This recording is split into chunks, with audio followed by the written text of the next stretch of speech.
Tapley here for your next lesson of Year 10 Geography. I'm going to try and keep this one short, nice and easy video lecture for you guys to read through. This lesson we're doing a bit of a review, so reviewing the key concepts and terminology examined throughout this unit by constructing a geography glossary. Success criteria is to demonstrate our understanding of key concepts in environmental geography by defining terminology, identifying examples, and connecting definitions to visuals. So instead of starting a new topic at the end of the week, I thought it would be a good idea to just take a deep breath, take a step back and look at what we've done so far, so that when we start a new topic, you're not scrambling for information. You're still totally in control of what we've done to this point. So this lesson will provide an opportunity to review the key concepts and terminology we've examined in our environmental geography unit so far. So what you're doing this lesson is opening the Semester 2 Learning Task Geography Glossary, which is a file in Google Classroom. In this Google Slides presentation, complete a definition for the following terms. So your endgame this lesson is to define these four key terms.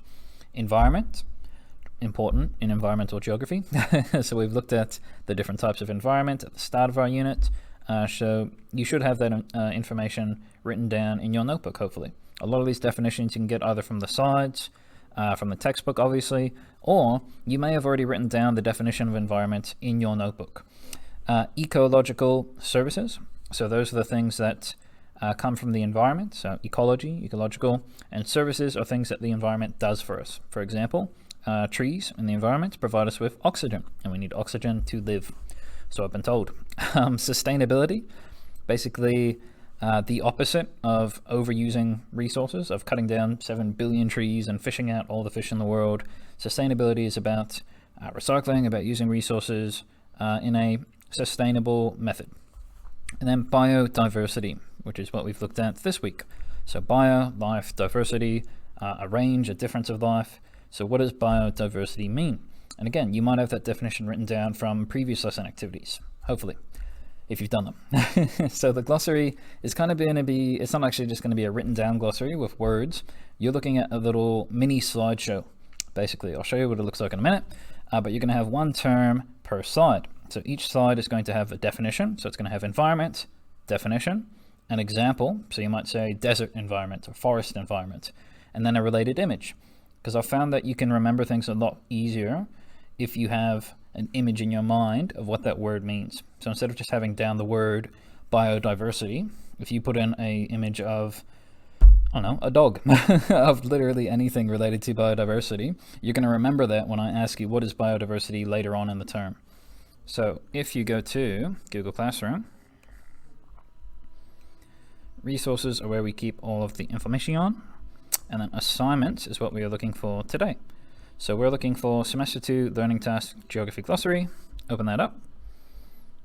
You can see I've just got a little definition of what we're doing, and that's what I want. I want to click on View Assignment, and I'll open up that.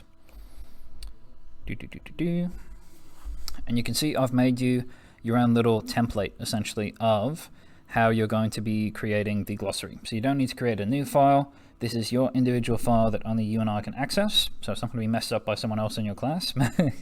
All you need to do is use this template to complete a definition for environment. So I've got my term there, you type in definition, you provide an example, you smash in an image. Then ecological services, biodiversity, sustainability.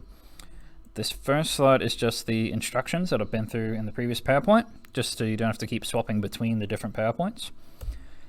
This slide is an example of what yours might look like. Obviously, it's not related to geography, but you can see I've got my term there, sport, definition there. I've kind of taken that from various other places and then tried to put it into my own words. So it's actually a couple of definitions combined together, and then Mr. Tapley sprinkled his own flavor on it. Then I've got my example, basketball, and then an image of Mr. Tapley playing basketball. I should also mention, you guys haven't been guilty of this as much as my other Year 10 class, but you do not need to submit this learning task at the end of this lesson.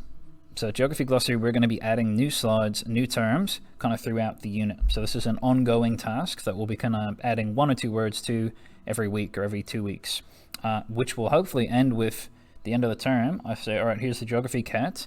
And instead of having to read through 100 pages in your textbook, you're going to have 10 to 20 little slides that you've made, so it's easy for you to understand, and that's going to help you with revision for the cat. So that's the end game here. I'm not just doing this to waste time in class. I'm doing this so that hopefully, if you guys put a lot of effort into this, you're going to have a very useful revision resource for the end of term cat. So that's what you're working on today, guys. If you have any questions about that, please let me know. Otherwise, best of luck. Cheers.